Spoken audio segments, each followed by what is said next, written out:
ہمارے ذہنوں میں جو معیارات بیٹھے ہوئے ہیں وہ کیا ہے؟ کامیابی پیسے سے ہے، کامیابی جائیداد سے ہے، کامیابی کاروبار سے ہے، کامیابی شہرت سے ہے، کامیابی اقتدار سے ہے. یہ معیارات ہیں. جو جتنا دولت مند اتنا کامیاب، جو جتنا مشہور اتنا کامیاب، جو جتنا پاپولر اتنا کامیاب، جو حکومت پر پہنچ گیا کامیاب، جس نے بڑا کاروبار جما لیا کامیاب، جس نے بہت جائیداد بنا لی کامیاب. یہی ہے اصل میں ساری بس کی گانٹھ. جو تصور کامیابی کا ہوگا اسی کے مطابق آپ کی بھاگ دوڑ ہوگی، اسی کے لیے جد و جہد ہوگی، اسی کے لیے توانائیاں صرف ہوں گی، اسی کے لیے دن رات کی مشقت ہوگی. یہ ہے اصل شے جس کی یہاں نفی ہو رہی ہے.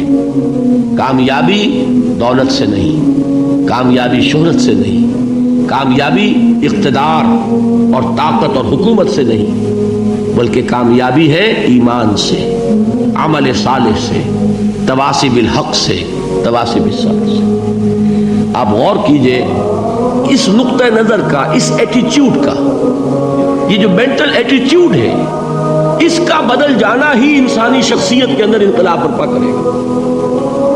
اب آپ کا نتیجہ کیا نکلا؟ اگر تو دولت سے کامیابی ہوتی تو قارون بہت کامیاب تھا، اگر حکومت سے کامیابی ہوتی تو فرعون اور نمرود بہت کامیاب تھے. کامیابی ان سے نہیں ہے.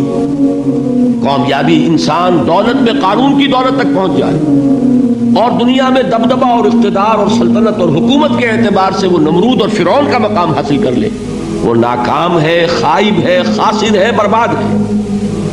اور ابو ذر غفاری کامیاب ہے، چاہے ان کے پاس کچھ نہیں تھا، جھونپڑی تک نہیں تھی، کوئی گھر نہیں تھا. حضور نے فرمایا ہے اللہ کے کچھ بندے ایسے ہوتے ہیں جو کسی محفل میں جانا چاہیں تو انہیں اجازت نہ ملے، جو کہیں اگر رشتہ کرنا چاہے کوئی ان سے رشتہ کرنے کو تیار نہ، کہیں کوئی سفارش کرنا چاہے تو ان کی کوئی بات ہی نہ سنے. لیکن اللہ کے ہاں ان کا وہ مقام ہے کہ اگر بھولے سے بھی کسی بات پر قسم کھا بیٹھتے تو اللہ ان کی قسم کی لاج رکھتا ہے. یہ ہے فرق. یہ جان لیجیے اچھی طرح. اس بات کا مان لینا آسان، اس پر سبحان اللہ کہنا آسان، لیکن اس کے مطابق آپ کے اپنے ذہن کا بدل جانا بہت مشکل. اس لیے کہ ہم متاثر ہوتے ہیں اپنے ماحول سے. وہ بڑا محل ہے، دیکھ کر ایک دفعہ جھجری آتی ہے، وہ بڑی سی 20 فٹ لمبی کار سناٹے کے ساتھ آپ کے پاس سے گزر گئی. ایک دفعہ اعصاب کے اندر ارتعاش ہوتا ہے، محسوس ہوتا ہے بڑے یہ نصیبے والے لوگ ہیں، بڑے خوش نصیب، بڑے کامیاب. حالانکہ کچھ معلوم نہیں کہ یہی سب سے بڑی بد نصیبی ہو سکتا ہے کہ یہی سب سے بڑی ناکامی ہو. اگر ذہنوں میں یہ بات بیٹھ جائے کامیابی کس شے سے. یہی وجہ دیکھیے قرآن مجید میں بارہا آپ دیکھیں اولئک ھم المفلحون، یہ ہے لوگ کامیاب ہونے والے. آج ہی آپ نے نماز میں وہ آیات سنی، یا ایھا الذین آمنوا ارکعوا واسجدوا واعبدوا ربکم وافعلوا الخیر لعلکم تفلحون. اے ایمان والو، رکوع کرو، سجدہ کرو، اپنے رب کی پرستش اور بندگی کرو اور اچھے کام کرو تاکہ تم کامیاب ہو جاؤ. تو کامیابی کن چیزوں سے ہے؟ یہ ہے سب سے بڑا سبق. یہ ہمارے دل میں اگر بات بیٹھ جائے، ٹھک جائے، تو زندگی بدل جائے گی. صبح و شام بدل جائیں گے، نقشے بدل جائیں گے، بھاگ دوڑ کا رنگ بدل جائے گا، ویلیو سٹرکچر بدل جائے گا. آج وہ ایک چیز نہایت اہم نظر آ رہی ہے، کل نہایت غیر اہم نظر آئے گی. جیسے کہ حضور کی حدیث ہے مالی ولی دنیا، مجھے تمہاری اس دنیا سے کیا سروکار ہے. انما مثلی کراکب استظل تحت شجرۃ ثم راح فترکها، میری مثال تو اس سوار کی سی ہے جو تھوڑی دیر کے لیے ایک درخت کے سائے میں ٹھہرتا ہے سستانے کے لیے، پھر وہ اپنا راستہ لیتا ہے. اسے اس درخت سے مستقل تعلق اس کا نہیں ہے، وہ اس کا گھر نہیں، وہ اس کی منزل نہیں. اسی طرح یہ دنیا میرا گھر نہیں ہے. اب دیکھیے ہم کہتے ہیں انا للہ و انا الیہ راجعون، ہم تو مسافر ہیں، ہم اللہ کے پاس سے آئے، اللہ کی طرف ہمیں لوٹ جانا ہے. کن فی الدنیا کانک غریب و عابر سبیل، حضور فرماتے ہیں دنیا میں ایسے رہو جیسے کہ تم اجنبی ہو یا راہ چلتے مسافر ہو. لیکن یہ طرز عمل کب ہوگا؟ جبکہ یہ آیت ہمارے ذہنوں کے اندر بیٹھ گئی ہو. والعصر ان الانسان لفی خسر الا الذین آمنوا وعملوا الصالحات وتواصوا بالحق وتواصوا بالصبر. یہ ہے اصل بات جو میں نے عرض کیا تھا کہ میں بتاؤں گا صحابہ کیوں ایک دوسرے کو یاد دلاتے تھے. اس لیے کہ دیکھیے جیسے برف باری اگر ہو رہی ہو، آپ باہر نکلیں گے تو برف آپ کے کپڑوں پر جم جاتی ہے نا، تو آپ جھٹکتے ہیں کپڑوں کو تاکہ برف ہٹ جائے. ہمارے ایمان پر اس دنیا میں رہتے ہوئے جب ہم متاثر ہوتے ہیں ماحول سے تو گردہ آ جاتا ہے، برف پڑ جاتی ہے، اس کو جھٹکتے رہنے کی ضرورت ہے. اور وہ جھٹکنے کی بہترین اور مؤثر ترین شکل یہی ہے کہ یاد رکھو کامیابی ان چیزوں سے نہیں ہے. چمک دمک جو ہے دنیا کی، یہ ساری چمک دمک جو تمہیں رجھا رہی ہے، جو تمہیں اپنے اندر گم کیے ہوئے ہے. یہ لفظ گم پر اقبال کا وہ شعر یاد آ گیا کہ کافر کی یہ پہچان کے آفاق میں گم ہے، اور مومن کی یہ پہچان کہ گم اس میں ہے آفاق. تم گم نہ ہو کر رہ جاؤ، اس میں مبہوت نہ ہو کر رہ جاؤ، مرعوب نہ ہو کر رہ جاؤ.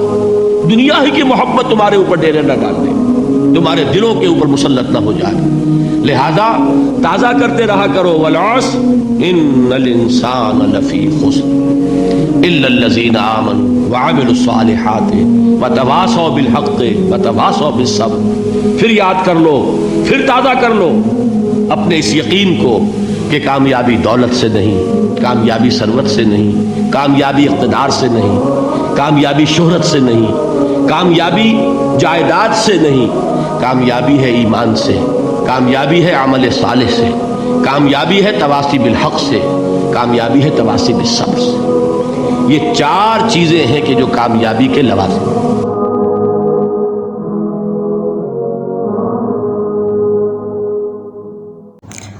بسم اللہ الرحمن الرحیم. السلام علیکم. تو جی کیسے ہیں میرے شہزادی شہزادوں، بہن بھائیوں، ماں باپ؟ اللہ پاک آپ لوگوں کو خوش رکھے، دین دنیا کی ایمان کی بھرپور دولت سے مالا مال کرے، آمین ثم آمین. تو جی روٹینوں کا آغاز ہو گیا ہے اور میں نے ڈاکٹر اسرار احمد کا بیان لگایا تھا اور اس کو ضرور غور فرمائیے گا.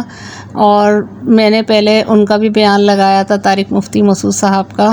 تو بہت سارے لوگ خوش بھی ہوئے اور کچھ 100 میں سے وہ تو ہوتا ہے نا 1-2% لوگ اگنور کرتے ہیں، لائک نہیں کرتے. خیر مجھے اس بات کی کوئی پرواہ نہیں ہے. تو جی یہ میں نے لوبیا قیمہ بنایا تھا، تو بس میرا ایک ہے نا کہ شاید کہ اتر جائے تیرے دل میں میری بات، اور وہی جو سارے مسالے وغیرہ ڈل کے بنتا ہے اور میں نے ڈال دیا تھا. بس میں ویڈیو نہیں بنا سکی اور میں یہ اس لیے کر رہی ہوں. دیکھو انسان ایک جیسا نہیں ہوتا، کوئی بھی نہیں ہوتا، ہم خود بھی نہیں. کیا نام ہے، پاک صاف ذات تو صرف اللہ کی ہے. کوئی بھی دودھ کا دھلا نہیں ہوتا اور کوئی سی کشمش ایسی نہیں ہے جس میں تنکا نہ ہو. ہمارے استاد کہا کرتے تھے کہ پہلے جب دوسروں کو بولتے ہوئے نا اپنے آپ کو دیکھو کہ ہم اس عمر میں کیا تھے اور کیا نہیں تھے. بس اللہ پاک وہ جس کو چاہے ہدایت دے، وہ جس کو چاہے ہدایت نہ دے، اور وقت کا تعین اللہ تعالیٰ کے ہاتھ میں ہے. تو جس طرح سے حساب کتاب چل رہا ہے نا پاکستان کا اور پوری دنیا کا اور سارے حالات کا جو ہے نا، اس حوالے سے جو ہے نا میں سب کر رہی ہوں کہ خدارا جو ہے نا استغفار پڑھو اور جو ہے نا اللہ کی رسی کو مضبوطی سے تھام لو. قبر میں صرف ہم ہی لوگ ہوں گے. ہر بندے کا اپنا ایک حساب کتاب ہوگا اور کوئی وہاں ساتھ نہیں دے گا، نہ بہن، نہ بھائی، نہ ماں باپ، کوئی بھی نہیں ہوگا. تو ہم کسی کو سدھار نہیں سکتے. تو میرا یہ پروگرام تھا، جب میں نے بلاگنگ اسٹارٹ کری تھی، میرا شروع سے یہ پروگرام تھا کہ میں حدیث بیان کروں گی، لیکن میری ابھی اتنی طاقت نہیں ہے میرے اندر. تو مجھے یہ آئیڈیا ذرا صحیح لگا، تو میں نے اس لیے جو ہے نا اس طرح سے یہ میں نے اختیار کرا. تو برا مت ماننا. تو میں نے بولا لوگ اب ایسے تو نکال کے دیکھیں گے نہیں، کیونکہ اب سبھی جو ہے نا اس طرح سے، اس میں خود ہی کیوں نہ ہوں، مکمل تو ہے نہیں. شاید اس طرح سے جو ہے نا چھوٹی چھوٹی جو ایک مختصر سی بات ہے اور ایک اچھی بات ہے، تو اس لیے جو ہے نا میں نے اس کو اس میں جو ہے نا ایڈ کر کے جو ہے نا تو وہ میں چلا رہی ہوں. تو ناراض مت ہوئیے گا. اور یہ میں نے کلیجی بنائی تھی